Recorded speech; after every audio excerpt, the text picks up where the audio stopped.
Very simple. Young people, let me say this to you. We are gathered here from all over Nigeria. We are seated, everybody by the side. We will listen, everybody, to the same speakers as you're listening to me right now. You will listen to everybody. But it is not everybody that the words will be effective in their lives. It is going to be effective for the person who listens and decides that the prophecies on his head will not go in vain.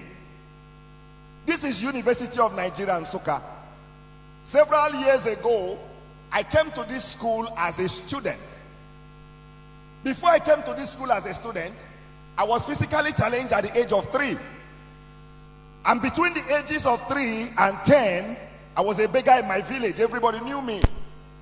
I was crawling on the floor for 7 good years.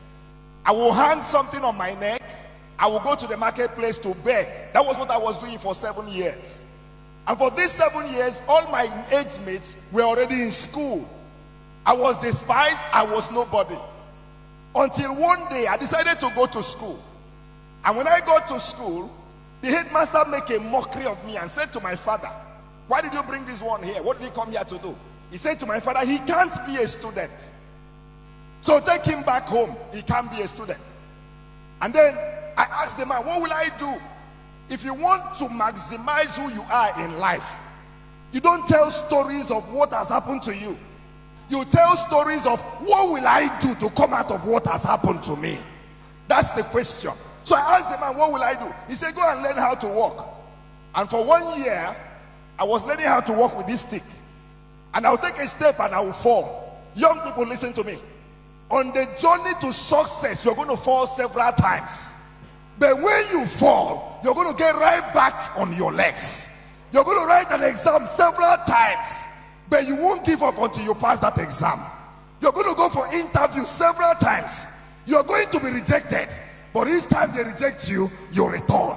You're going to set up businesses several times. You're going to make mistakes, but a mistake does not define who you are. And so from primary school, working with a stick, I came to this University of Nigeria, Nsukka. And when I entered this school, life was a hell for me. No money to eat, nothing. And then, to make matters worse, I didn't have a leg to walk with. I was telling my driver that brought me that I used to walk from 6 flats to Akintola Hostel with this stick in my hand. Why? Because I wanted to prove somebody wrong. I knew I might be physically challenged, but that is not who I am. I know that you might not be beautiful according to people's standards, but that's not who you are. I know you might not be as rich as others, but that's not who you are. I know that you might not come from the greatest of families. Young person, that's not who you are.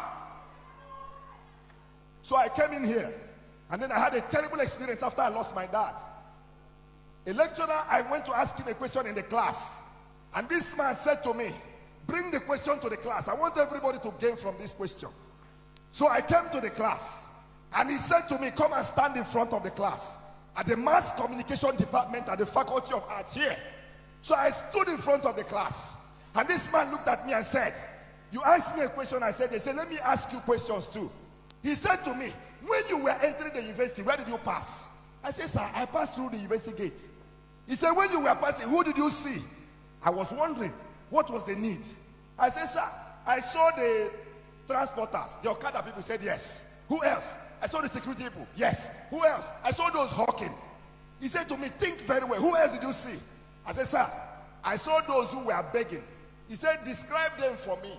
So I described them to him. I said, "Some of them are blind, some of them are physically challenged." This lecturer pointed me in my face and said to me, "That's where people like you stay, at the gate." He said to me, "Pack your things, go to the gate, sit at the gate and beg." He said to me, "You will never become anything. Your place is at the gate." He said to me, "Look around the class. Is there anybody with a stick in their hand?" He said, "Back." Listen to me, child of God. Young people, listen. Life is not about the container, but the content. Life is not about the container. It's not about how tall you are. It's not about who you think you are. What can you do? What is inside of you? What prophecy are you carrying?